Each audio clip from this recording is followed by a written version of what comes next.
In today's video, I'm going to teach you how to create a distribution list in Outlook.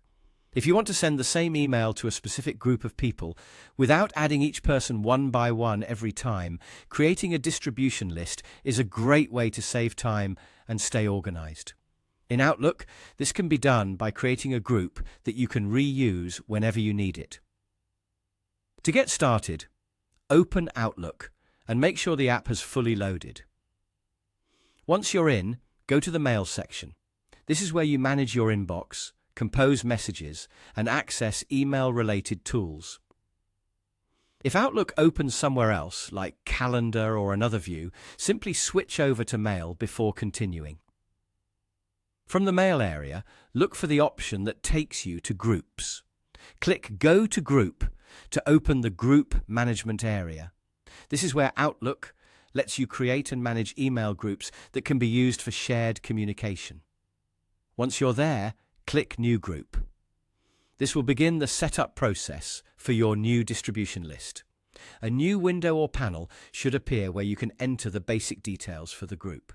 Now, type in the group name. Choose a name that clearly identifies the purpose of the list, so it's easy to recognize later when you're sending emails. After that, enter a description.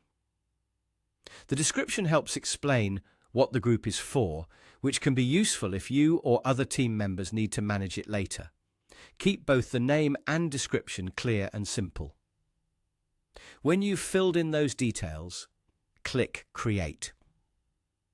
Outlook will then generate the new group and take you to the next stage, where you can begin adding the people who should be part of this distribution list. At this point, add members to the group. Select the contacts you want included, making sure you choose the correct people before confirming. This step is important because everyone added here will be part of the list when you send future emails to the group. Once you've selected the members, click Add to include them in the group. After that, your distribution list is ready to use, and that's it.